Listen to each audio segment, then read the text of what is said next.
What is happening, Dolphins fans, and welcome to another episode of the Fins Tailgate. Tonight, on the tailgate party that never seems to stop, we're going to get into it. We'll play some clips from some of the media. I'm going to go into a deep dive on all of the contracts signed by quarterbacks relative to what I hate the saying. The market is what the market is. Well, what is the market? Is it $55 million a year? That seems to be the market. He's getting $55 million a year. $295 gazillion. That's the fallacy, because these contracts are worded in such a way where there's fully guaranteed at signing, practical guarantees, which I love that name for it, the practical guarantees, and then the money that can be earned with postseason successes and benchmarks hit through the language of the contract. We're going to get into all that good stuff. We're going to talk about the Dolphins and Tua Tagovailoa, both dug in. Seems to be coming out more and more and more that the Dolphins are not budging on their offer. They believe that their offer is more than fair, and begs the question, right? Tua Tagovailoa is one of three quarterbacks that are available. Well, not available, that are looking to sign their extensions. And all three quarterbacks are represented by the same organization. Little bit of gamemanship going on. Are all three quarterbacks playing their teams as a full unit? I believe so. And I think it's a strong play by Athletes First that represents all three quarterbacks. Tua Tagovailoa, Dak Prescott, Jordan Love, trying to, I don't want to say hold their teams hostage, right? Because that's really not what's going on, because two of those three quarterbacks have fifth-year options. And we're going to get into all that as well. Or, franchise tags. So there is some other minutia, for lack of a better term. But it seems to be that they are bidding on their contracts as a single unit, that they're, sharing information amongst each other through their representation to better leverage themselves against the organizations that they play for. And smart move, I gotta say. But what is the actual money? What is the real dollars, right? Because you see teams, they sign a guy for a contract and he's getting all this money, but it only accounts for $22 million on the cap. But 4 years down the line, he's getting $80 million against the cap. Now, that cap money is money that's already paid out. The team has to account for the dollars spent in this contract at some point. They can manipulate the cap as they see fit. In fact, one of these contracts here, that's one of these quarterbacks, they've got it written into language for the first 3 years of the contract, and the remaining years they can manipulate any way they want to spread the cap how they so please for the remainder of the guaranteed practicality money. Riddle me this. It's getting really dicey here with these contracts, and it's a lot to explain, and we're going to go through it the best we can to help educate you guys on what exactly are these guys really signing for? What exactly is the real money? What exactly is Tua Tagovailoa demanding, and what exactly are the Dolphins offering? Hit the like button on your way in. Let's get right into it. Turner Yell makes the stop in the secondary for Denver. 1st and 10. The fake. Good block in there, and down it goes. Caught at the 30. This is the dynamic hit. He's in for 6. Tyreek Hill. Touchdown. What a block.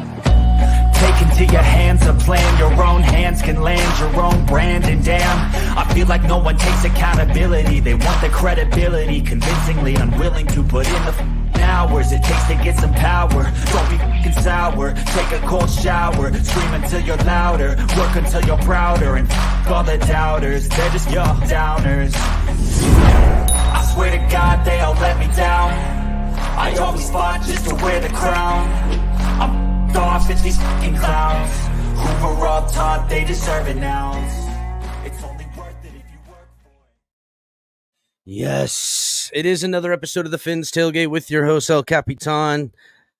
Hit the like button on the way in. Thanks for showing up, everybody. Let's get the likes going, get the algorithm juiced. It is the off season, but we're less than a month away. Well, what's today's date? The 30th. So, yeah, we are like 26 days away from the start of camp, which starts on July 25th. So we got 4th of July next weekend. Celebrate good old America. Blowing up some stuff like America does. Hells yeah. Then after that, we're gonna be all focused on camp. And really, and I had predicted that either the Tyreek Hill contract was going to happen, and then shortly after the Tua contract was going to happen, or it was going to be the Tua contract like a week before camp or right before camp starts, and then Tyreek Hill's contract happens. But if it doesn't, and the 25th comes, and there is no contract for Tua Tagovailoa, the heels are dug in, and now people are entering into their feelings. And that seems to be right where we're heading when we're talking about this extension with Tua Tagovailoa, that people's be getting in they feels. We're going to get into all that here momentarily. Hit the like button on the way in. Shout out to John Featherland in here first. Smash the like button, everyone. Salute. Bryson in this bad boy. Hit the like button, Bryson. Cap for life. We will do the Cap for Life 30 for 30 this week coming up. I'll work it out with you, Cap. I'll reach out to you. You and I will get that Cap for Life 30 for 30 episode right. Take 2. That's gonna happen. Promise. Dolphineer in the hood. What's good, Dolphineer? Salute. Hit the like button. Suicide Hotline, aka Michael K. There is no standoff. Okay. All right. Coming right from the horse's mouth.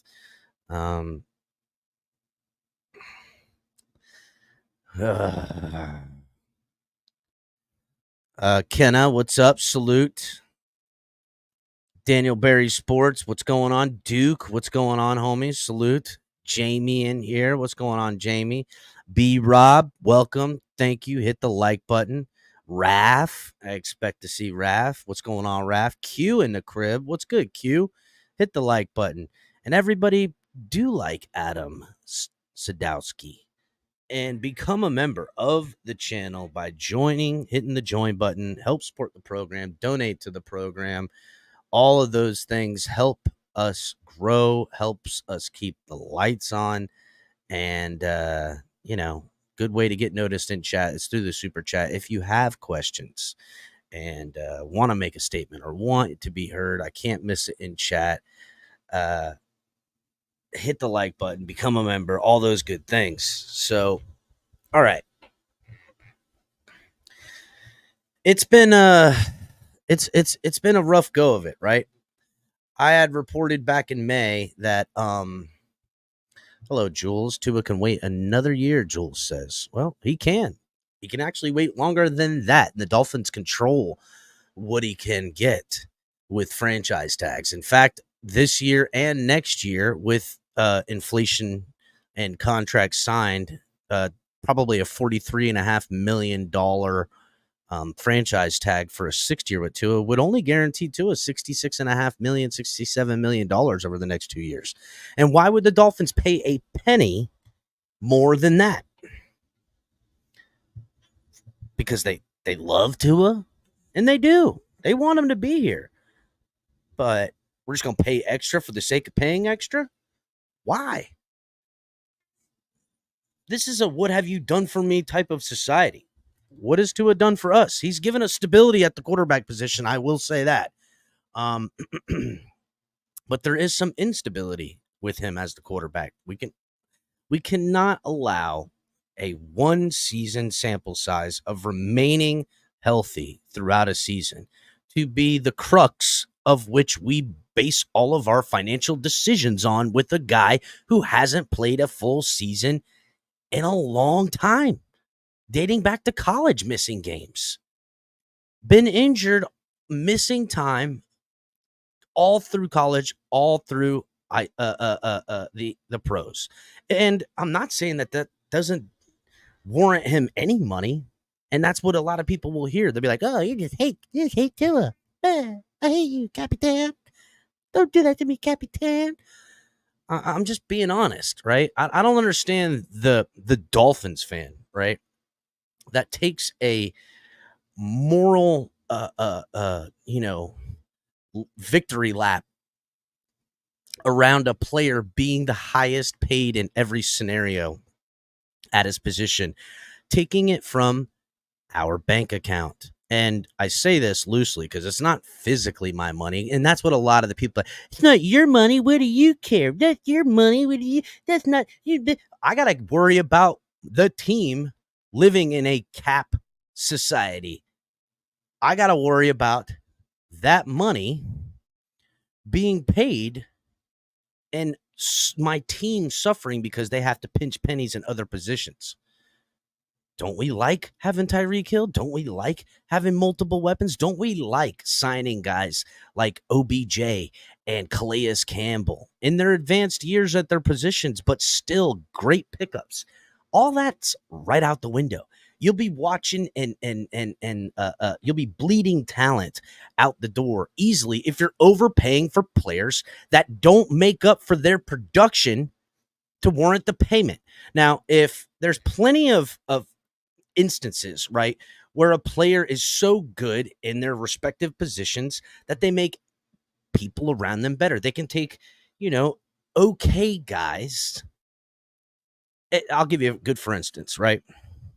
You can have two good, really good corners. And because of that, you don't need the best pass rushers because they're locking down guys for 3.5, 4+ seconds in the back end.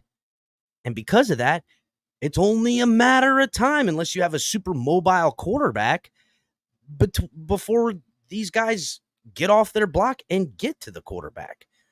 That was the basis of Brian Flores' design early when he was with Miami, that we were going to have lockdown corners and we were going to figure it out in the front end because we were going to have time. Okay, there's many ways to skin a cat in this way, but there's only one way. If you overpay a certain player, you have to go thin in other positions. And when we're talking about the quarterback and overpaying the quarterback, it comes out of the wide receivers, it comes out of the O-line, it comes out of all that stuff, because you got to be cap conscious, right? You have to, because we've seen tons of teams that are top heavy on one side of the ball, and it's just terrible. It's a terrible experience. That team gets burnt out carrying the other side of the team. It never works out. So you have to be balanced in this 3-phase game, right? You have to. And that being said, you can't, you couldn't or shouldn't, you shouldn't be so top heavy with the money on one side of the ball and taking it away from the other side of the ball. Teams have done it and it doesn't work. Okay? Doesn't. And that's a fact. So you're going to have to go, okay, Tua, if I'm going to pay you so-and-so amount of money a year, then it's going to come at the cost of Tyreek Hill. It's going to come at the cost of top-tier offensive linemen. It's going to come at the cost of not being able to, pick up free agents like OBJ. You will have your Jalen Waddle and a mixed bag of nuts for, guys. And because you are now so concerned with your cap at the offensive positions, and because of the quarterback, you're probably drafting O-linemen and drafting wide receivers, which is a fine ideology, right? But then now the positions in which you need to draft on defense are going to suffer. So then you make do with cheap free agents, and then you wonder why the defense is giving up fucking play after play after play. I don't understand how you don't see the slippery slope of absolute destruction by overpaying anyone at any time. So Dolphins fans and football fans that say it's not your money, you're paying for it. You're going to pay for it. You always do. You pay for it with the losses you got to suffer through. That's where you pay. For the money you spent and the time and energy that you lose because of losing. These are the facts. These are the facts. So hit the like button, everybody. A bunch of people jumping in here late. Get those likes up, please. I'm tired of it.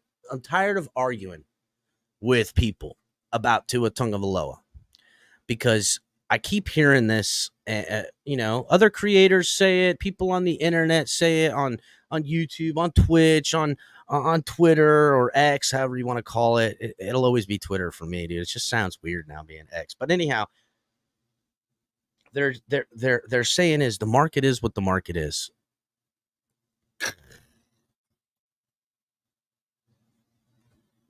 The market is what the market is. And it's so funny because it's such a ignorant statement. It's an ignorant statement. And I'm going to hold on, let me find where it's at. Wow, holy crap. I thought I cleared all this crap out. Jesus. In my bookmarks here, I thought I cleared all of this nonsense. Oh, God. Get. God, dude, I guess I didn't clear half of it out. Killing myself right now.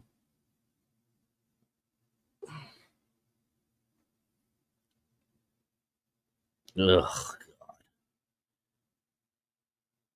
Yay, I'm having a great time now. All right, so let me go ahead and just pull up the audio of this. Shout out to Kevin Lee renewing his membership. What's good, El Cap? Tua should suck it up and take what he's offered, in my opinion. Greer should not budge at all. Miami needs to continue to improve, play. It's smart, and don't give in. Tua is not a $55 million quarterback. Now, here's the thing, right?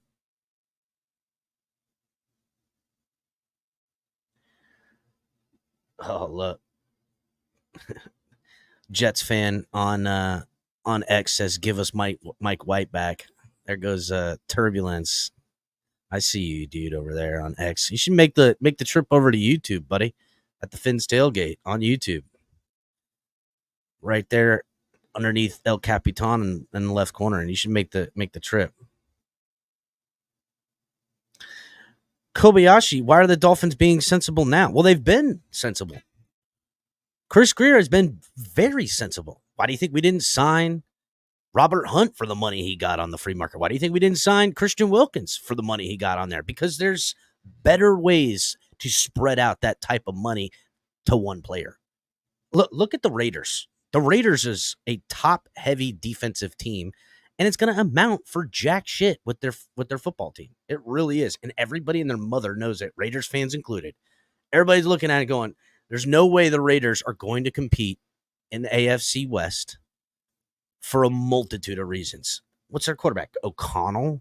Kevin O'Connell, whatever the fuck his name is. I don't even know what his name is. Jimmy Garoppolo there? No, he's not. He went and didn't he sign with somebody else? It doesn't even matter. That's how little you need to know. They got Devontae Adams, and they don't even use him. Paying star positions like Devontae Adams while they got a whole roster on the offense that just ain't working out. They got a defensive front that would make anybody tickled pink. But it'll amount for nothing. They're spending all that money. Weak sauce. Weak sauce. What's up, Crypto? Shout out to the family in the hood. Member and family member. And I do want to say this, Kevin Lee, to a $55 million a year. That's subjective, right? The average money can be $55 million a year. I don't really care. It's the guaranteed money. And most importantly, in today's contract, talk about the fully guaranteed at signing money. Because there's the practical guarantees, and then there's the fully guaranteed money. The fully guaranteed money is separate than the practical. The practical amount comes into play with benchmarks year in and year out. Bonuses that a lot of the players are getting in March, or they're getting in before the start of the league year, week 1, or whatever year you're talking about. So there's a lot of new language that they're putting out there. You see Joe Burrow's $275 million contract. Well, what if I told you that really when Joe Burrow signed it, it was a $275 million contract that he could also, that you could literally say is now a $310 million contract, because that's what it is. That's what it was. And I'm just gonna touch base on this really quickly. Actually, you know what? Before I do that, when we're talking about Tua and the money he wants, and I hear this, the market is what the market is. It's just not true, because people were and are paying certain amounts, and then it comes down. There's overpays. If that was the case, everyone would be getting north of $46 million a year guaranteed since Deshaun Watson signed it, and no one has surpassed that yet. Most of these guys are getting 40.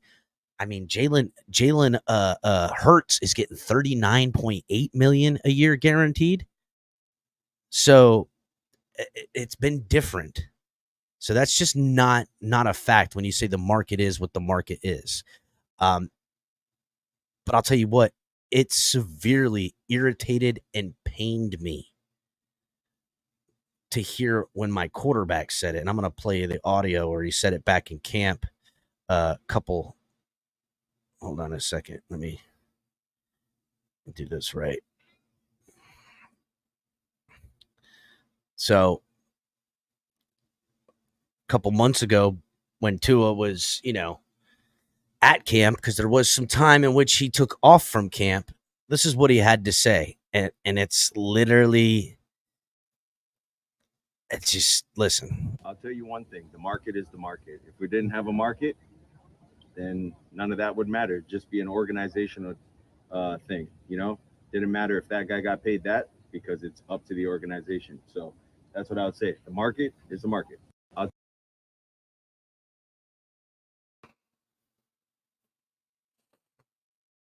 Ugh.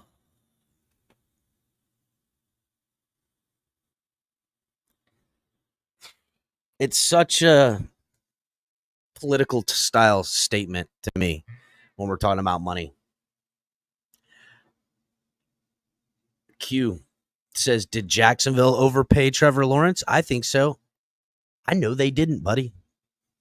And if you, I'll break down the Jacksonville Trevor Lawrence contract here in a little bit, because I'm going to go through these guys' contracts. You're talking about the real money, not the $55 million a year sticker price that shocks everybody.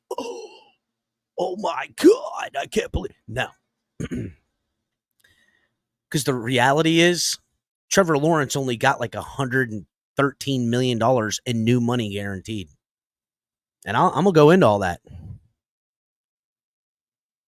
Well, see, Q, I'm going to explain it. And this is the deal. But before we get into all these contracts, I mean, here comes the media machine. Here comes the media machine. Tons of people caping up, talking about Tua deserves what he deserves. What does he deserve? And probably one of his biggest proponents, who I like, hold on, let me see if I can find it.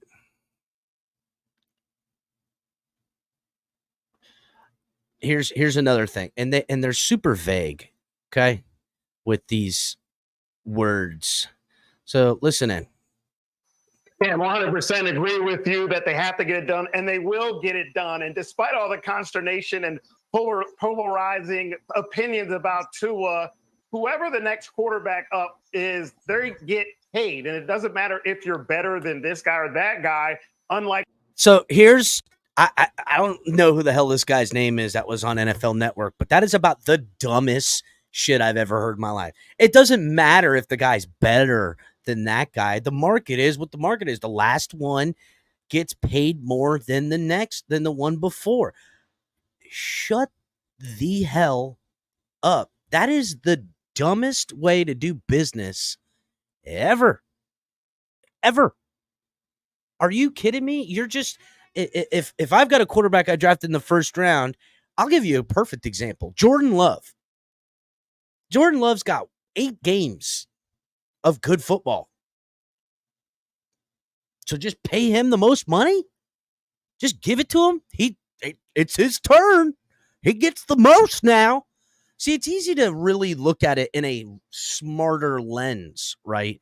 When you take that into consideration that it's not your quarterback and you look at it, you go, wow, the Packers are so dumb. They're going to pay, $251 million guaranteed with a $280 million contract because he's the last quarterback to get signed. That's the point. That's what they're going to do. That is not smart. What's up, buddy?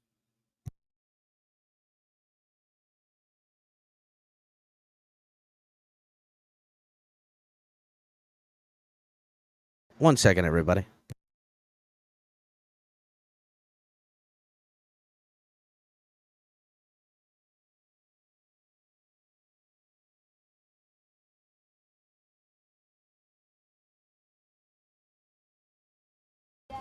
Love you too, buddy. Sorry, my son came in here. Shout out to Kevin Lee with the $5 donate. El Cap, what's your take if Tua doesn't get his contract done by camp? Does he play on the 5th-year option? Is the question. Starting to wonder now. Well, all right. I'll address this. Here's the thing, right? He can't hold out. He can hold in. And if he holds in, what's that really going to accomplish him? Right? What's that really going to accomplish him if he holds in? Because right now, the only reason he's having guys and, these pundits like this guy I just played the audio from that I'm going to continue playing, saying he deserves this or deserves that, or, teammates caping up. There'll be plenty of players that come up and say, oh, I understand. It's part of the business, blah, blah, blah, blah. But you know who will fall by the wayside little by little until there's nothing left? Is the Dolphin fans. There's the sycophants that only love Tua that are only part of this fandom because they love Tua. Let's call it for what it is. And there's plenty of them, and they are quite the loudest. They're few and far between these days because they're not, foaming at the mouth to defend Tua's shortcomings. But whatever. I will say this, though. I don't see how Tua can risk it. There's going to be in fully guaranteed dollars that he's going to get no matter what. Not the practical guarantee, because that's different. He will get this whether he completely gets injured or not. The Dolphins will be forced to pay and give him over the next 5 years, including this season, if he did take the deal, north of $110 million. That is life-changing money. Now, that doesn't include the $23 million that he's going to get. So really, he's going to be getting $135 million over the next 5 years of his life, no matter what. Right? Now, in the practical guarantees, where say the Dolphins say he gets $185 million in practical guarantees, that's the money he'll begin to lose if he's not on the football team in 2025, 2026, 2027, because of injuries, or they cut him or trade him or whatever, right? That's where the practical guaranteed money comes in. And we're going to get into all that here directly. But again, there's no shortage of people that are chiming in for the inflation of the quarterback position to continue because the market is what the market is. What we're seeing in the wide receiver market, where there still is a little bit of that, well, what is the true value? With the quarterback, it's just the next guy up. It's just like going to pay gas for your car. Whatever the price is, you're going to pay it. You may complain, but you're going to put gas. See, now there's the problem. You might complain about gas prices, but guess what? Not every gas station has the same gas prices, does it? Not every gas station. The BP over there's got high gas prices. Well, the Shell across the street's got a little bit lower. You know why? Because they compete. So even his own argument to use for gas prices is stupid. It's an asinine argument, right? You're also not going to pay premium for 87. Color, you're also going to have the price go down if the price of oil goes down. So it's not like the gas prices have always climbed up. I've seen them go down in my life several times. Matter of fact, a couple months ago, I was paying 30 cents less for gas. So I don't know what the hell this guy's talking about. You just pay for it. And it's not like you're pigeonholed in. Yes, I have a gas vehicle. I need gas to drive. I can't argue with the prices I'm going to have to pay.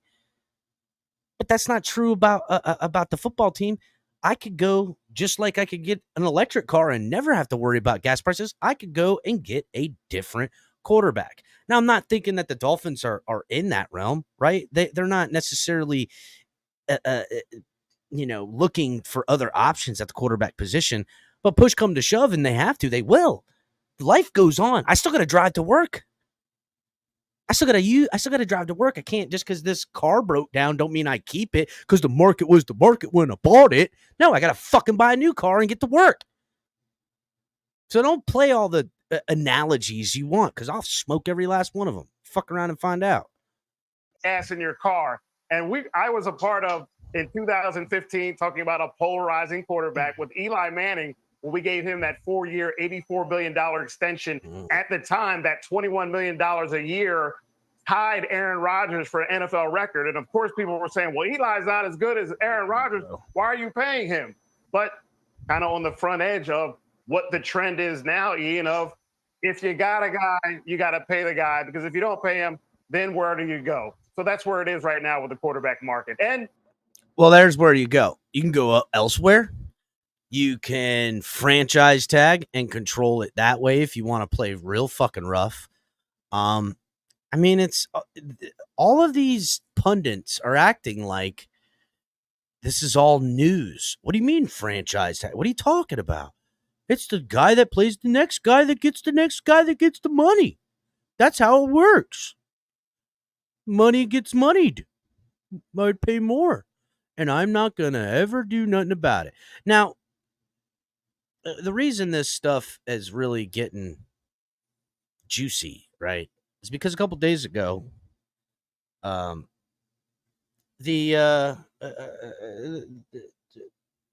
Jeff Darlington, right, who months ago reported that something we were hearing, Dolphins are feeling great about their contract details. They're liking what they got. They've got an offer. It's a good one. I went through this a couple days ago. Once the offer was given, then the negative side started coming out. And the negative side being that Tua Tagovailoa's camp was like, yeah, not really liking that offer. That's a low ball offer, if you ask me. And we want this amount more. Here's what we were thinking. And Dolphins were like, whoa, what? Well, the market is the market. You know, everyone's making 55. He should get 60.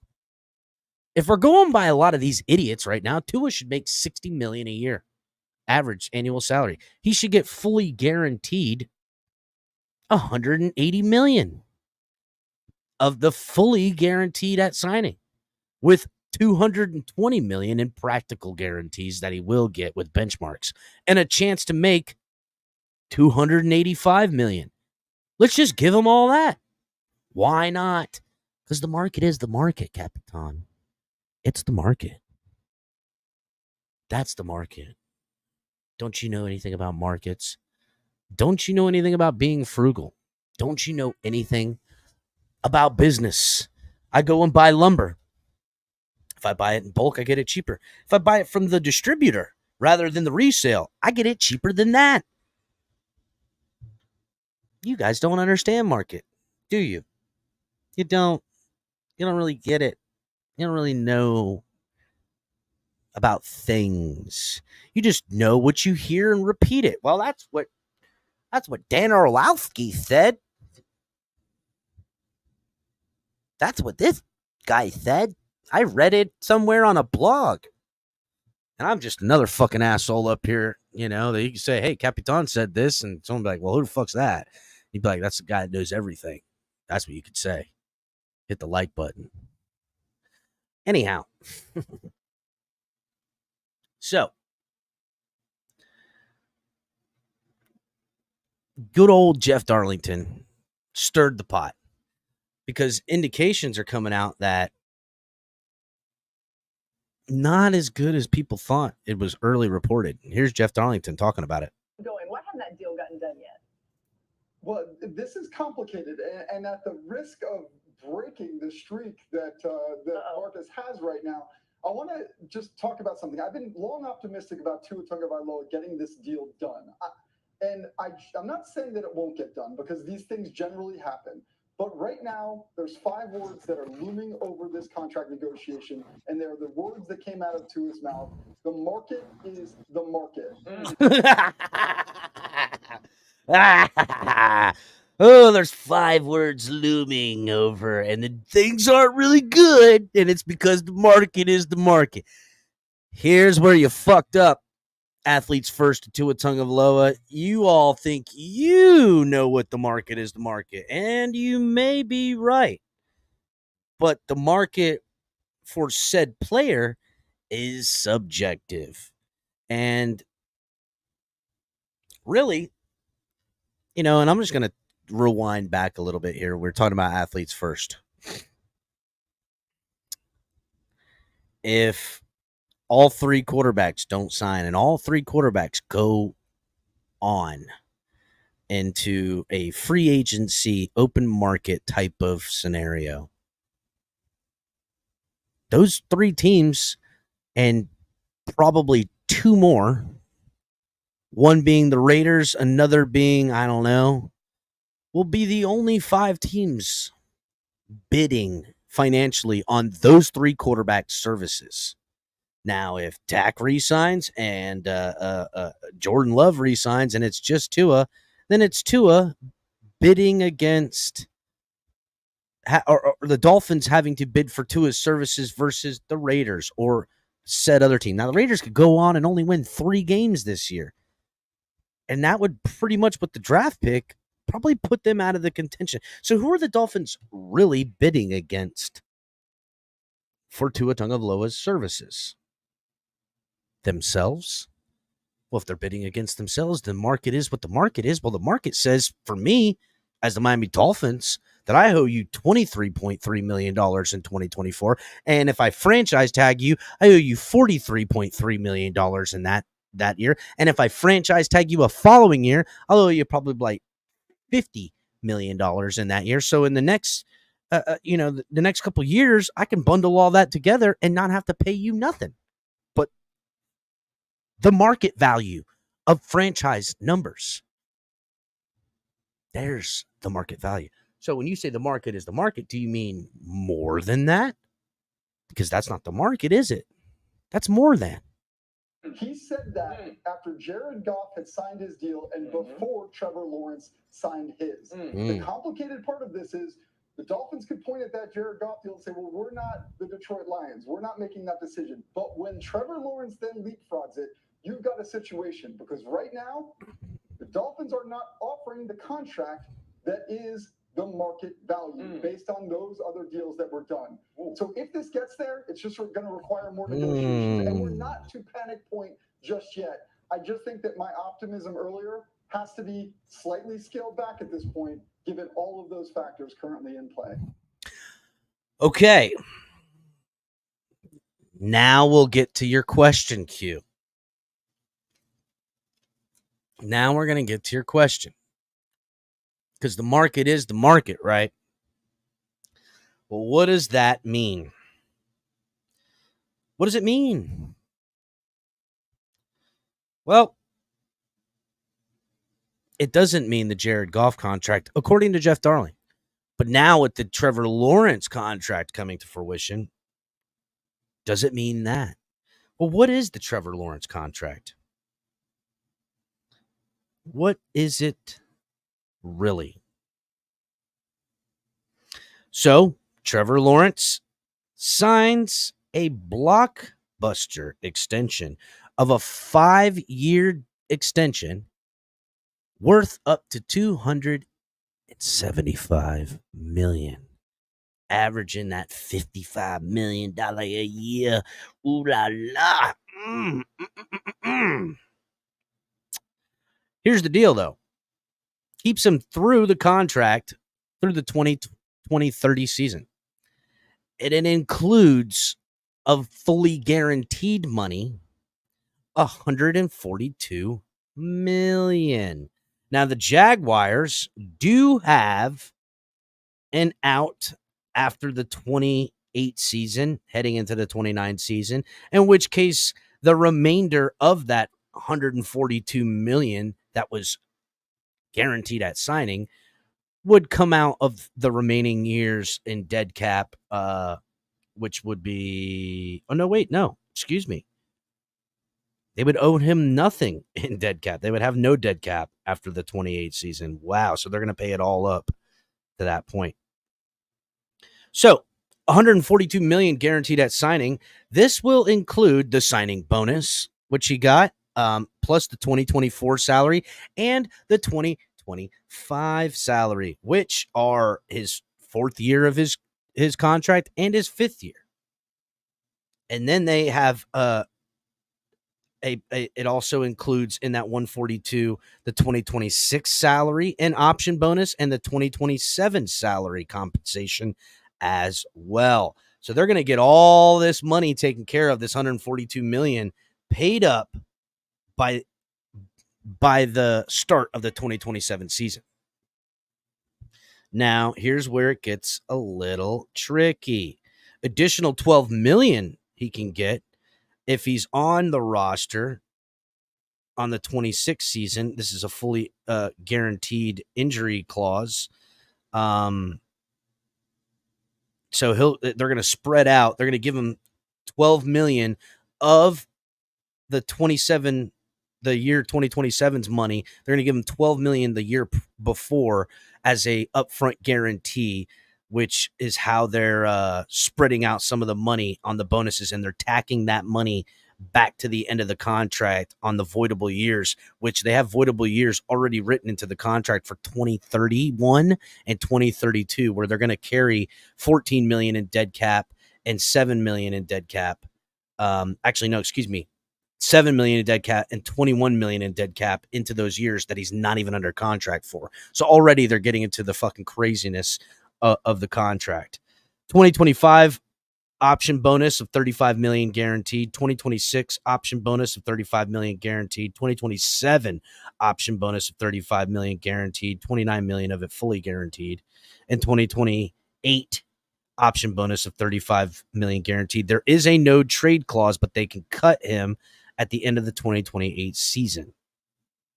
So after the 2028 season cuts, that means 2029 and 2030, the years he's under contract, is where he'll start entering into beyond that $142 million in guarantees. So essentially, they picked up his fifth-year option, gave him 3 more years, took the money in a 5-year sample size of 2024 through 2028 and spread out $142 million all over the place. That includes his year 4 of his rookie deal and his 5th-year option, a total of $142 million that they spread out in that time. Now he can hit extra bonuses that will get him all the way to $202 million. And these are bonuses that are practical money that he can hit. This is what they call practical and guarantees. They say it's 200, but really it's 202 million. So, and then they can cut him. They can cut him and get rid of him and not owe him a fucking dime. That's what they can get. Now, if we're looking in a practical guarantees, because the team's not going to cut him and carry the dead cap. Now, I'll tell you what they are going to do. At the end of the 2028 season, they're going to renegotiate, because if they keep him on the current deal that they have, his cap hit is $78 million in 2029 and then $75 million in 2030. They aren't looking to hit that type of cap number. So really this 5-year deal before the final 2 years of this 5-year extension, you see how crazy it gets when I'm talking about it? They aren't going to they're not gonna want to pay that kind of cap hit unless I don't know. I don't. Maybe they do. Again, we're gonna assume not, right? So there'll be a restructure, a rework, and a new deal for him probably if he stays with the team at the 2028 end of the 2028 season. So let's look at it like this. He's going to play on his 4th year, his 5th year, and 3 more years. And he's going to make $202 million. So the real guaranteed money that Trevor Lawrence is going to get for the next 5 years, that he is going to get no matter what if he plays for the next 5 years. Now, there is some benchmarks and dead cap. They can get a little bit of this money back. They could cut him, after the first year of the new deal at the 2026 season. So cutting him at 2026 off season, and they can get some money back over the years. We're not going to get into that. Okay. He is only going to be making $40.4 million a year in guaranteed for 2024, 2025, 2026, 2027, 2028. And then he has nothing guaranteed because they carry 0 dead cap if they cut him. So really, that's the real Trevor Lawrence contract. He got $202 million guaranteed. Now, there's bonuses. He gets into the playoffs. He gets Super Bowl wins. He wins his division. He will hit those bonuses, and that money will be tacked on to the next year's cap, in which case they got to pay a little bit more, and he's going to hit more bonuses. So it could turn into, $45 million guaranteed. But as of this moment, he's only getting $40.4 million a year guaranteed. So, Q, that's why I said it doesn't really show the reality of the deal and why that's a pretty good deal for them. Now, good deal for him too, right? They are paying him in a guaranteed year-by-year amount a couple of million less. Jared Goff is getting $3 million more dollars a year in guarantees than Trevor Lawrence. But Trevor Lawrence is getting all this money in guarantees 2 years before he really needs to, he has to. So they kind of met in the middle, right? You see what I'm saying? The potential money, the actual guarantees are so much different. They have worded it in a way that keeps us all guessing and arguing, and they really know the actual figures. That's the facts. Now, we could go ahead and look at it where they could cut him at the end of 2026 and not have him in 2027 or 2028. But the remainder of, if they haven't paid him the $142 million yet, they'll have to carry dead cap in 2027 and 2028, and he'll only get $142 million or whatever the hell it was. Let me see what it was again. $142 million. So 142 divided by 5. I mean, really, that's $28.4 million a year that they would still be paying on some of it 2 years he wasn't around. But I'm just talking about how the organization protected themselves if they needed to get off this guy. They feel like they're going to keep him for the next 5 years. Shit, they feel like they might want to keep him for the next 7 years. And they've got that written into the contract. But they've also got it written that if this guy blows his knee out next year and never comes back to play, they'll cut him and eat the rest of the money. And it's only going to be an average of $28 million a year, $28.5 million a year for the next couple of years until it's fucking gone. That's how teams are protecting themselves. This is the injury clause, because you ain't getting that extra 18, 35 million, whatever the hell it is in March, because you ain't on the fucking team no more. For whatever reason, whether you quit, you fucking wanted to smoke pot and live in a fucking shack in the woods, thought you were going to get rich. No, we got to protect ourselves. You have to protect ourselves. And the organizations have to protect itself. And I'll tell you what, quarterbacks and these contracts continue to inflate the way they were. The rumblings have already started about a max deal cap hit on quarterback contracts because of the inflation in the market. The market is what the market is. As long as you keep parroting the market is what the market is, which you fucking lemmings out there saying give to a $55 million a year, I don't give a shit. I'll tell you what, Miami Dolphins, give them that annual salary that says $55 million a year over the next 5 years, including 2024. Do it. I don't care, because that's not the money that really matters. The money that really matters is the actual guaranteed and then the practical guaranteed, which the practical is only hit pretty much every year he stays on. There's bonuses involved. And I'm going to go into that. Now, I'll tell you this, right? In the instance of Jalen Hurts, who only had a 4-year deal and was going to enter into the open market and had a Super Bowl appearance and postseason success to boot when he discussed his deal that he needed, because he was going to be going into the following season with no contract. He was going to be a free agent. And the Eagles were like, whoa. Let's sign this man now. The Jalen Hurts contract details are a little bit more cut and dry. They didn't really put a lot of this language in there like they did with Trevor Lawrence, like the Dolphins are trying to do with Tua, because it's a little bit more straightforward. But the dollars and cents is a little bit straightforward. And you guys are going to fucking be crazy, because I'm going to tell you what the Jalen Hurts real contract is. So Jalen Hurts signed a 5-year, $255 million deal. Everybody's like, whoa, that's a lot of money.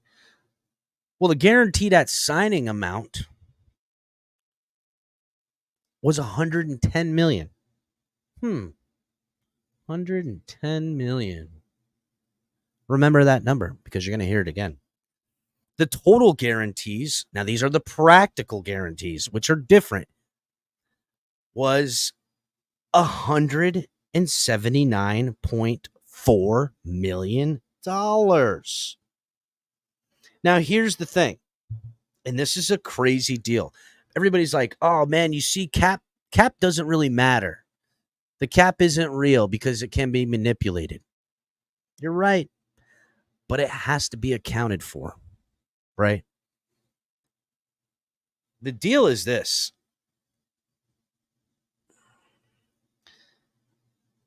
He is getting that $110 million no matter what. Now, this is going to include, now he signed this deal in 2023. So that includes his signing bonus, upfront money, plus his 2023 salary, plus his 2024 salary, plus the 2024 option bonus that they put in there, plus the 2025 salary, plus the 2025 salary option bonus, and then 3.696 in 2026 salary. So that full $110 million before the start of the 26 season, Jalen's going to have all of that 110. That's a good deal. That's probably why he took it. He's like, hell yeah, I will have been paid and be playing in 2026. That's just two more years down the road. He can be rolling in the 2026 season, having made $110 million, maybe more, depending on his postseason success. Now I'm going to break it down here for you. He gets an additional $16.5 million of the 26 salary guaranteed, which he's already gotten, because this is prorated that he got in 2024. So in March 2024, which just passed, automatically prorates $16.5 million of fully guaranteed money for the 2026 season. The remaining $30.8 million of the 2026 season that is fully guaranteed goes into effect to be fully guaranteed for 2026 next March in 2025. Now, here's where things get tricky, right? They're doing that again. They're guaranteeing the next year's money, meaning the dead cap they can't shed, to pay every year for the following year. That's how they're manipulating a lot of these cap numbers, because then they can choose to carry that 22 million or 16 million this year, depending on how much the cap went up, how much money they have, or they can push the can down the road and address it at a later date, right? Which they can get caught holding the bag if they push it to next year, and they've got the 30-something million that goes active in March while they're still holding 20 million. Now they're looking at 50-something million dollars that they're holding the bag for, and they got to manipulate either cap space or they're forced to go back to the table, in which case, if you're a friggin' player and you've been 2 years into your contract and you know the company you're working for is holding, half of last year's contract and all of this year's contract and some of next year's contract all in the same boat, you can go to the table and say, hey, listen, why don't I give you some relief and let's just push another year on this and manipulate the money around and give me a little bit more up front right now. That's how things get done. Well, here's the crazy part, right? So he's contracted with his new deal that he got in 2023. He's contracted to be on the football team through the 2028 season. So 2029, he's a free agent. But not really. I mean, he is, but not really by what the team has done. And back when Philadelphia signed him, they didn't have money. They didn't have money, cap space coming up. They were signing all their players. Philadelphia right now is carrying negative cap hits that start big and go down from there over the next couple of years through the 2032 season. Now, I'm going to explain it to you. That's how they're able to manipulate the cap for these bonuses, and they're pushing it every year beyond that I was just talking about. And 2029, they have a negative cap of 34.9 million. 2030, they have 26.8 million. 2031, they have 16.8 million. And then 2032, they've got almost 8 million. And those are all years he's not on that football team. Jalen Hurts took what seems to be the smallest amount of money compared to everyone else, but took the most control over his future beyond his contract, because there is money sitting on this team in dead cap that they're going to have to pay. Now, granted, the cap space is going to go up every year, 2029, 2030. I mean, really, 2031, depending on how much cap rolls over and how much cap goes up, they're probably not going to own nothing. But at least it gives them time on both sides of the table for them to go ahead and try to force a new deal in 2027. So, which really, right here, how I'm looking at it, there is just not a lot of money to be saved. They could cut him on his last year. They're still going to carry $24.5 million in cap space and dead cap for the 2028 season if they were to cut him. But they're going to save money because there's $59 million in bonuses heading into the 2028 season, right? Now, that money would be new money that he would get that would get him to that $179 million fully guaranteed that we were talking about. They could scale some of that back, but they'd have to still spread out the remainder of the money that they've given him up front, which equals into almost $50 million. So there's a lot of craziness going on. Now, they could choose to do it a year earlier and cut them in 2027. But again, now they're only adding another $44 million that they're going to have to play around with over the next 7 years. So I don't see that happen. Jalen Hurts will be with that team for a long time. Jalen Hurts will see the 2028 season as a Philadelphia Eagle, no matter how it's sliced. And the money is fair. The money is fair. So, and they already on his first year, he only got $5 million in signing bonus and his base salary of $1 million. So he's only made $6 million of that. And this year, they're only paying him $13 million to play this year. So that's why Next year, it's only 21 million. And the following year, it's only 31. And then the second to last year of his contract is 45. And then 55 million the year after that. Now, that's only the dead cap number. That's not the money in which he's going to be able to get with the bonus system. All that bonus money is getting tacked to the back end of that contract that he's not even on the team for. They have manipulated this in a way that I think the Dolphins could use a little bit of this contract details to appease Tua Tagovailoa and get this deal done, right? There's a way in which they could play the money a little bit here.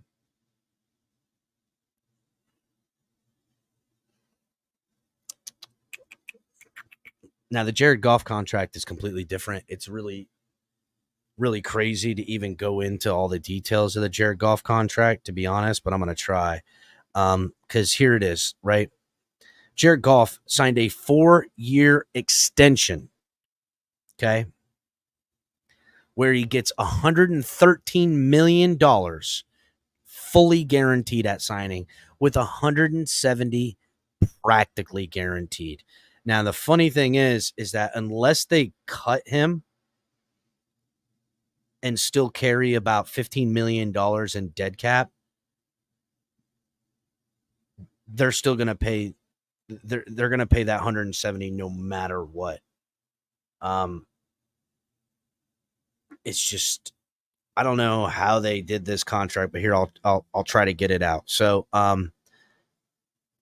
this extension doesn't kick in till next year, right? In which case they're giving these bonuses up. He's already under contract through the 2024 season. They've given him a 4-year extension, getting him through the 2028 season, which they do have an out in the 2027 season, an out in which they'll probably come back to the table to negotiate. They're probably going to come back to the table and negotiate the 2025 season, because the cap hit for the Lions in 2026 for Jared Goff is 400,000 shy of 70 million.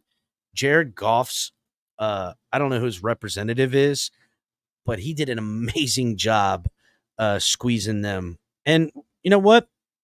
The Lions, I understand it. They've been a franchise with zero recognition until Jared Goff got there. And, Dan Campbell as well, right? Dan Campbell really putting that blue-collar town to work. So let's talk about it. 113.6 million guaranteed at signing. This includes the signing bonus plus the 2024 salary plus the 2025 salary plus 20 million of the 2026 salary. So that, for lack of a better term, would mean that he's only going to get 113.6 million over the next 2 years, and only guaranteed some of it in 2026, which now makes a lot more sense for the $70 million in cap space, right? If Jared Goff, say he hits zero incentives this year, next year, he's going to want to renegotiate, and the Lions are going to want to renegotiate as long as both parties want to be kept in Detroit, right? Because there's $70 million in dead cap that the team's going to need to account for, in which case they can just add 2 more years, manipulate the money, and everyone's all the happier. But okay, so say they don't fuck with this contract at all, and they're going to pay the money and bonuses, the remaining of the 2026 salary, whatever's left. There's 35 million left in the 2026 salary that has fully guarantees. So say they pay the rest of that and didn't cut him in 2025, which is probably likely to happen.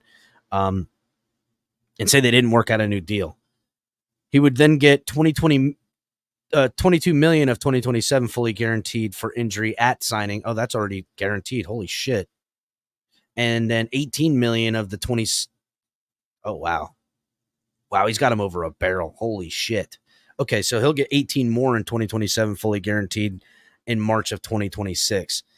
So really, damn. So no matter what, they're going to carry the 22 million and then some in dead cap, even if they cut him, which after bonuses would be 29 million. Jared Goff's going to make 193 million no matter what, now that I'm looking at it. through 2027 season.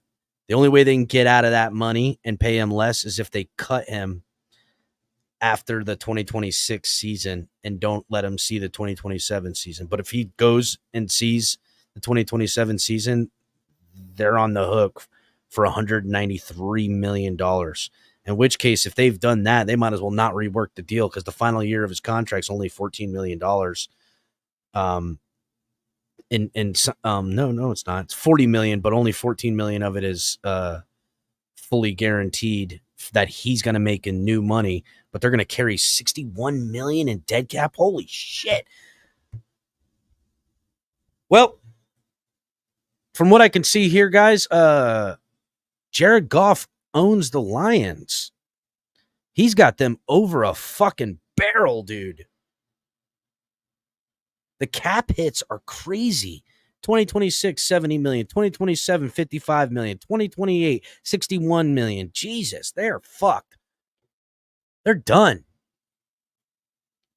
They're done.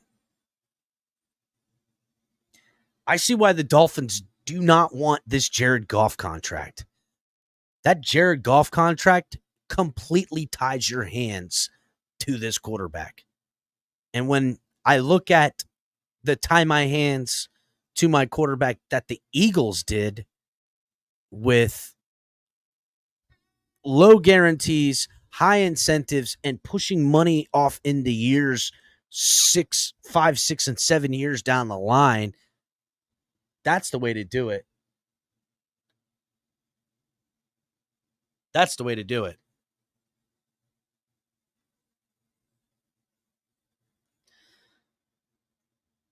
There'll be a rework next year for Jared Goff.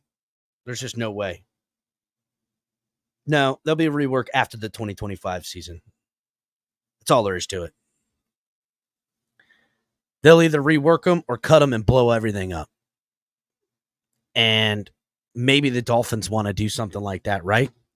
Maybe they say, hey, let's pay Tua this amount of money and the market is what the market is and pay him more than Jared Goff's getting. He's got his team by the cojones. I'm not interested in that. So what's fair? What's fair for Tua Tagovailoa?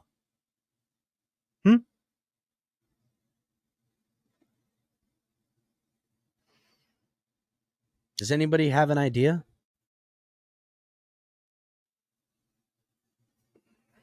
Oh, Marty, you like this shirt? Yeah, it's a good one. Hit the like button, everybody. Color, could you come up here and describe what a fair contract? Color, I know you're chilling in the back. I'm gonna put you like this, Color. Can you? I've been talking a lot on this. You've heard me talk.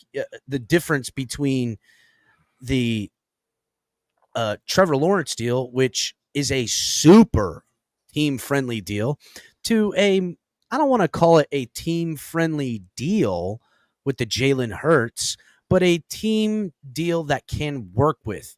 It's giving good money, and I would say that Jalen Hurts has the Eagles over a barrel. He's going to earn a lot of that money, more than the 110 that's fully guaranteed, but it keeps them tied to a quarterback that they believe in for the life of the contract while being able to afford it by putting the dead cap at the end. There's 3 contracts I've given examples of here that are all different 3. I would say the least beautiful of a contract to me is that Jared Goff contract. The Lions are going to have to do something at the end of the 2025 season. They have to. The cap hit number and the money associated with it forces them to the table, and Jared Goff holds all the fucking power. Now, they must really love Jared Goff, but I would say this.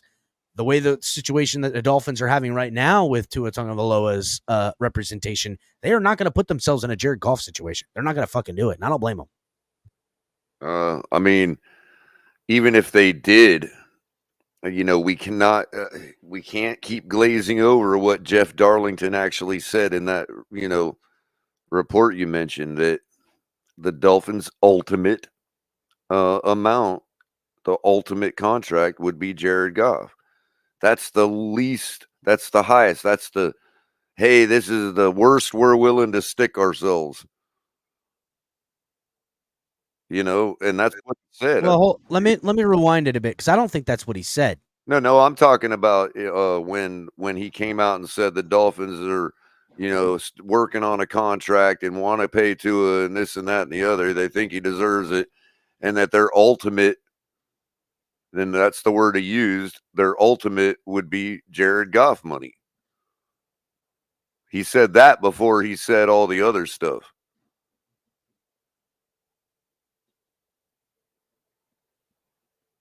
Like nobody, you know what I mean? When they clipped what Darlington said, I'm talking about what he said a couple of weeks ago. When they clipped it, they only clipped the part where he said that the Dolphins were interested in getting a contract done.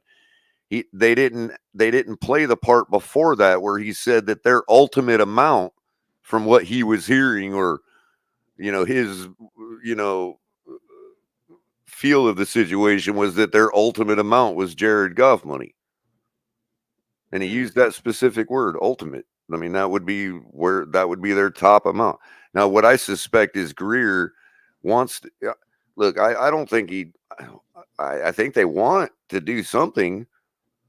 It's just Greer's got to find a way to make it look like Goff money, but structured in a way where it's actually only hits us like Trevor Lawrence. You know what I mean? Or Jalen Hurts, or. So I'm gonna run through real quick the Joe Burrow contract. Now, again, these contracts are a little bit different with Joe Burrow and Trevor Lawrence and Justin Herbert, because their extensions are pretty much 7-year deals because they're signed into their 4th season with picking up the 5th-year option. But when you hear it in this way that I'm going to put it, should give you a more clear indication. The Jared Goff money, I'm not interested in. Jared Goff, real quick, again. Hold on a second. Nope, that's not it. His actual money at guaranteed at signing was $142 million. That is $30 million more, $31 million more than Joe Burrow got. Now, Joe Burrow, when he signed his deal, hold on a second. Let me pull it back up. There it is. Joe Burrow signed a 5-year, $275 million extension, which pays him a whopping $146 million fully guaranteed at signing. But that included his 4th year and his 5th year. He gets $111 million of new money guaranteed at signing. $111 million. Now there's benchmarks again to that price where he can make more money that gets him into his 146. Starts going beyond the 146 million in guaranteed. But again, there's outs. Now, again, that 5-year deal, $275 million, is really a 7-year deal that gives him a $310 million contract through the 2029 season. Now, the Bengals also manipulated the contract into the 2030, 2031, and 2032 years to carry dead cap to pay these astronomical numbers. And that's what teams are doing. They kind of took the Jalen Hurts model and gave Burrow a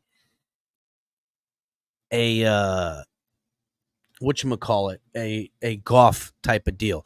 If you look at it and the manipulation of the money, there's not too many differences in all these contracts other than the fully guaranteed at signing money. And Tua, if he signs it, including this year, 4 years of, say, $112 million in new money, along with the 23 he's getting, gives him $134 million in guaranteed. Now, people might crow and cry about that number because that would be less than the Trevor Lawrence deal. So let's I mean, we could allocate that money and give it to him in signing bonuses beyond the second year of the deal. So in 2026, 2027, he can get more of that money that would bring him into, say, like an out year in 2028 or 2027, where he'll carry dead cap money and gotten paid, and he'll be closer to 190 million in earned dollars.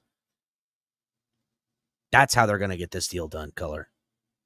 That's how they're going to get it done. That's how it has to happen.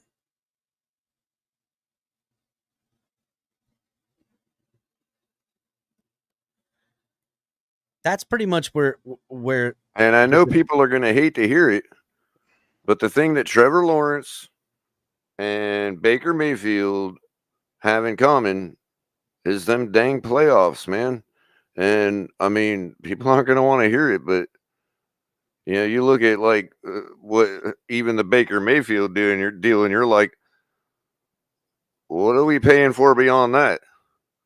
There's just as much potential there in unbiased eyes. You know what I mean? Like, this goes way beyond Greer. I mean, I think somebody doesn't want to pull the trigger because they see that go on. They see, what's going on over in Houston. And look, man, it just, why are we going to bind ourselves like Jared Goff when Jared Goff's already been to a Super Bowl and another NFC championship game, which everybody knows wasn't his fault for losing? No. And look, call it for what you want. They play in the NFC. The Lions are a good football team. They seem to be a team that's going to be competitive in that division and in that conference for the next 2 years, as long as Jared Goff is there. Now, whatever they plan on doing beyond that point, they have the options to go to Jared Goff and either cut him and carry dead cap and blow everything up, which that fucking organization is not afraid to do. Or they can, go back and try to double down and rework this deal in a manner in which they feel is a little bit more palatable for their future. I don't like it personally, but that's on them, right? That's on them. I'm not interested in that Jared Goff deal with the way in which I saw how they structured it up. They didn't take the option years to throw dead cap on the backside of it. And that's the smart way to get this money paid and not kill yourself. You might cost yourself a little bit more. For instance, Joe Burrow's deal, right? It has monies for 3 years with him off of that team that they would carry in dead cap, in which case Joe Burrow would make, let me see where the number is.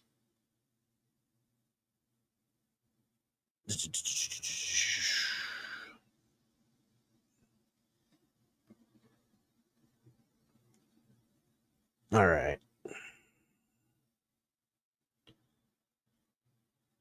Okay, so they're giving him. God, it's just so much, dude. So much crap, dude. They throw so many numbers in. It's hard to even fucking break it down, really. When can they really get off of it? Honestly, the money's spread out because here's the thing: the Joe Burrow contract, the Justin Herbert contract, they were able to get on those guys early and spread the money out, and that's the shame of it all, right? The shame of it all. Here's where we come at an impasse, people. Tua Tagovailoa and his representation are making the Dolphins pay for not paying Tua heading into his 4th year, like his contemporaries, like Joe Burrow, Justin Herbert, how the Jacksonville Jaguars are doing with Trevor Lawrence. They're making the Dolphins pay a prorated type of deal. And the Dolphins are saying, well, we didn't pay because we didn't have the answers that we have now. And they're trying to pay they're trying to pay the prices that they would have paid 2 years ago. See what I'm saying? The Dolphins are retroactively giving the deal they would have given him in the beginning of the 23 season. And Tua Tagovailoa and his camp is saying the market is what the market is. And I'm looking at the Jared Goff market. And they're saying, well, you don't fit the market is what the market is according to the Jalen Hurts contract or the Lamar Jackson contract. Far be it from Joe Burrow or any of these other guys. You can give a lot of credence to Trevor Lawrence because he had his good year, then he had his down year, and his statistics aren't nearly as good as Tua. And that's a little bit debatable, right? As far as the money goes. Tua is more deserving of better money than Trevor Lawrence.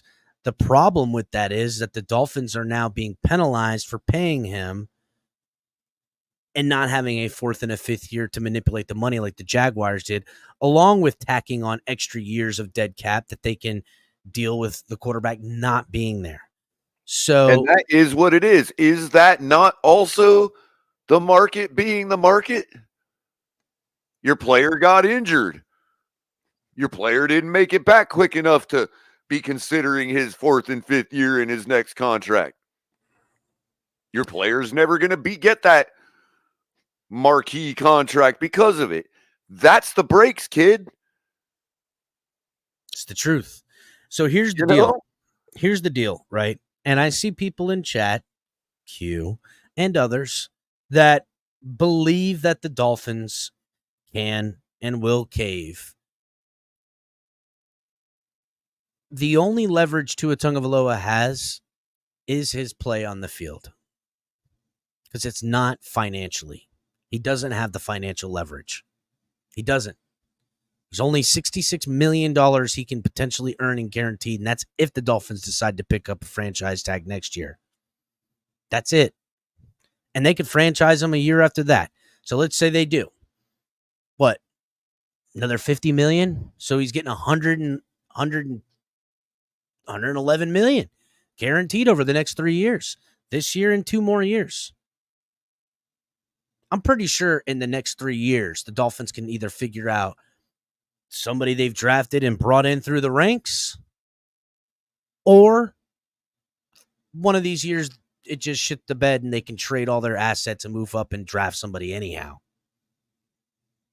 They are not with their feet to the fire, as a lot would indicate, because they have owners' rights through draft with franchise, and they already have him under contract. And the reality is every time Tua takes a snap under center without guaranteed dollars could cost him not a little. It can cost him everything. Everything. And his representation has to understand how far they're willing to take this. I don't want to call it a bluff, but how far they're willing to let this ride. Because what they don't want to do is find themselves in a Baker Mayfield situation where the team goes and trades for another guy somewhere else, and Baker Mayfield's got to go play somewhere and hope for a contract and take a deal and hopefully make half of the money in guarantees 2 years later. You see what I'm saying? Is that the type of life Tua wants? He wants to uproot his family and play a stopgap year to prove himself for a multi-year deal, which will equate to half of the money the Dolphins were originally going to give him? No, he's not going to want to do that. Again, and I'm going to say this as loud as humanly possible. The minimum amount of guaranteed at signing dollars that Tua is going to get is $112 million. And then the practical guarantees, which means him getting in the first 3 years of that new deal, incentive bonuses will be north of $142 million, probably closer to $145 million. And then there's guaranteed dollars that if he sees the life of the contract out, in which he'll get probably 200. And then the contract will say 260 whatever, and it'll say $55 million a year. Well, the other That's thing probably the fair deal, Color. That's Yeah, probably the deal that's being offered here. and the other thing that people are failing to consider, which is kind of makes it some circular logic going on, is that we know from the yacht, Deshaun Watson, Lamar Jackson, we know that we were trying to move off of Tua. And that I'm not talking about the offense that might have caused or perceived to be whatever, but it's Speaking of evident that fact. that's what we were trying to do. There have been a few days since then that were quote unquote legal tampering days. Okay, so nobody's going to convince me that we didn't field phone calls or make phone calls to other teams to find out what the interest would be around the league, and that we're continuing to talk to those people after this season ended to get their evaluation on what anybody could expect on the open market. The teams don't go into this stuff blind. They just don't admit they're doing it because I'm sure it's against the rules. You know what I mean? But if people were beating down the door for Tua, we would have already signed the deal. We would have already given him what he wants. Well, look, there could potentially. I mean, listen, Tua goes through. Look, man. If somebody was willing to give him what he wants, bro, we would have gotten a phone call for a trade at some point up to this point, dude.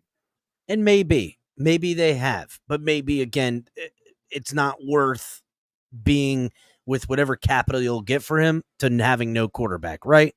So that being said, here's the deal. He'll be worth nothing if something happens during this 5th year. If he just, I'll tell you what, he won't be worth nearly the money that is being offered if he doesn't do what needs to be done in his 5th year, which is get into the playoffs and win a playoff game or win the division.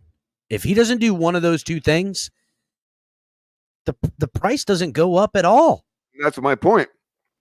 And he has no leverage because at that point, the rest of the league will continue to feel the same way and justified about how they feel about him now. And so, but if he balls out and does it, he's ours. If he doesn't, nobody else is going to want him either, dude. What's the worst possible financial outcome? That he balls out in a 5th year option and we got to pay him the money he's really kind of wanting. Right. An average 60 million market setter. Yeah, an average 60 million, in which case he's getting an average of 46 million a year in guarantees. People act like 1 year and the market's going to go from 50, 52 to, 90 or something. Remember, the NFL has this lawsuit they got to pay out now. There ain't the years of salary cap going up are gonna halt. I'm not saying it's gonna go down, but it's probably likely not to increase over the next couple seasons because the NFL has to pay out $4 billion to people who got the NFL ticket and then couldn't get games because of rights purchased by Peacock, by fucking Amazon, and they're like, "Why did I pay for this ticket?" They lost that lawsuit.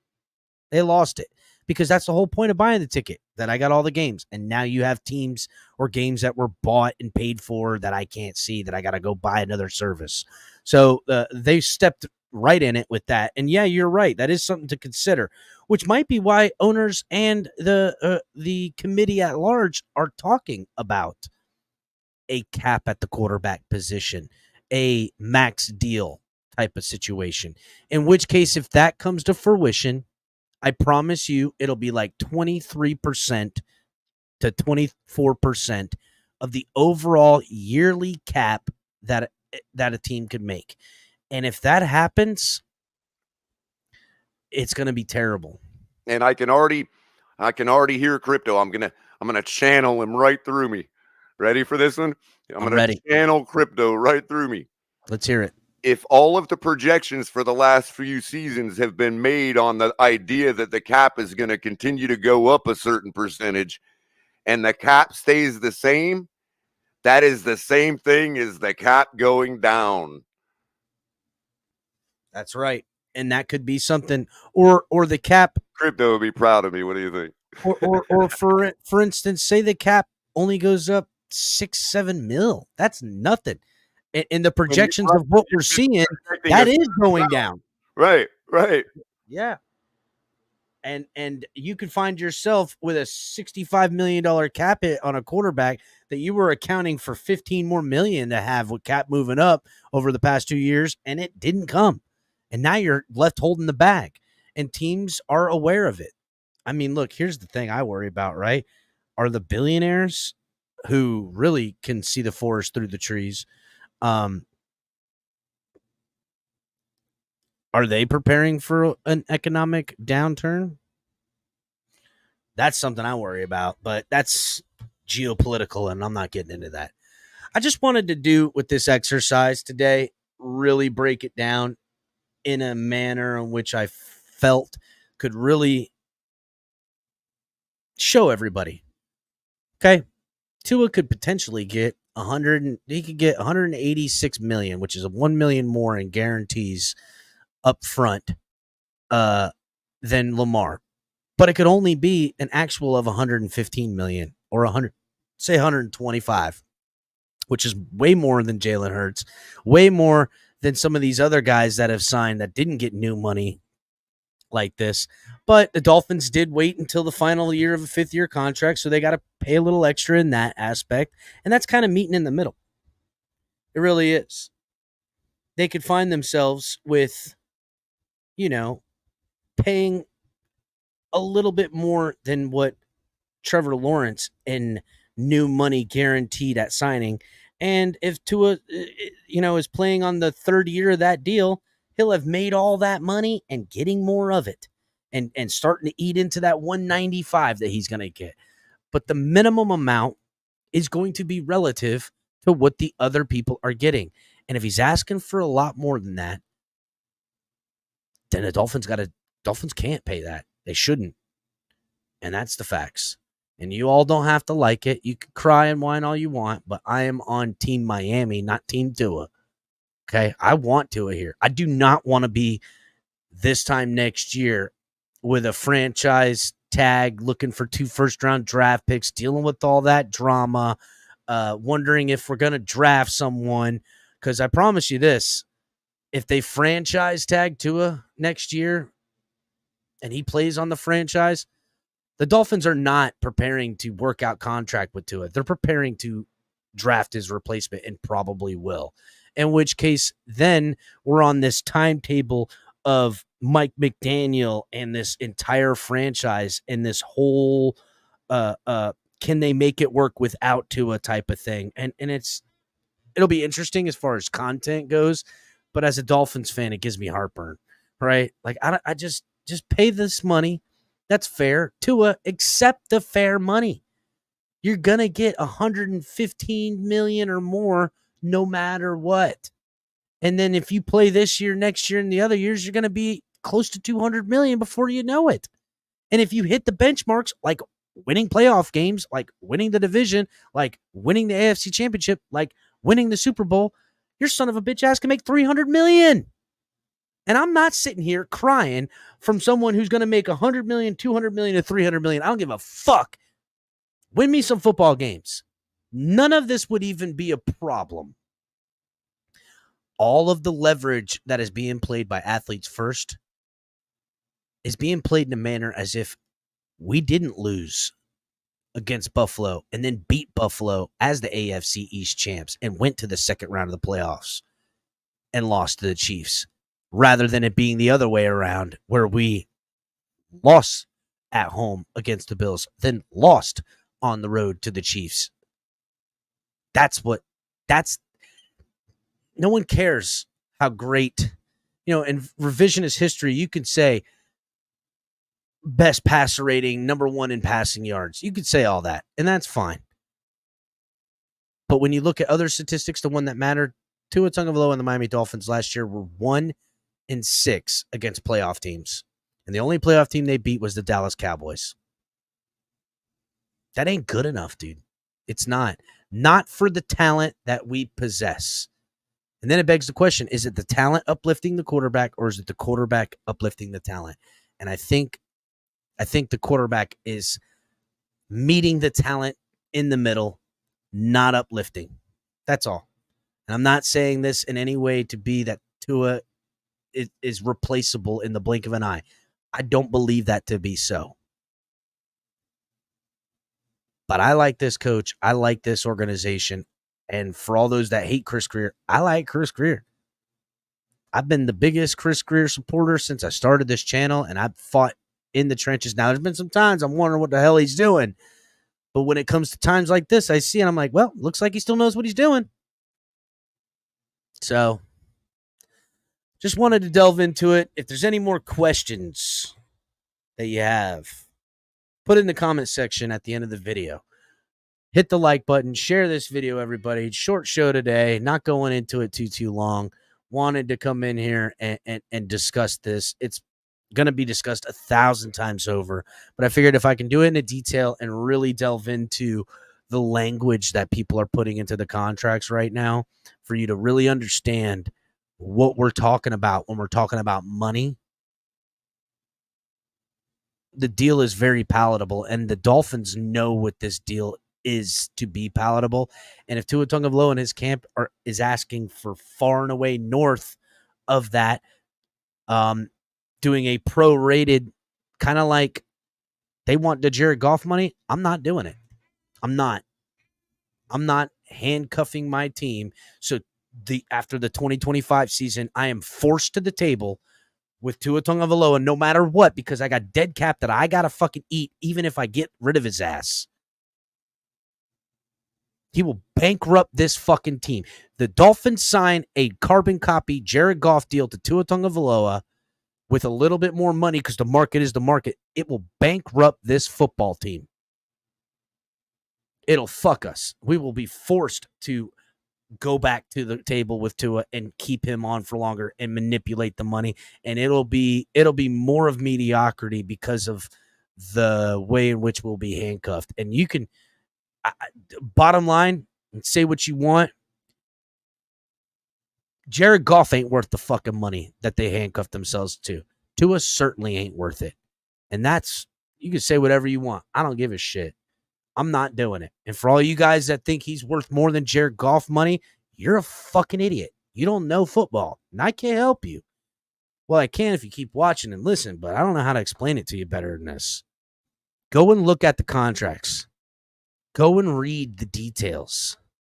See what Joe Burrow, Jalen Hurts, and Justin Herbert are actually getting.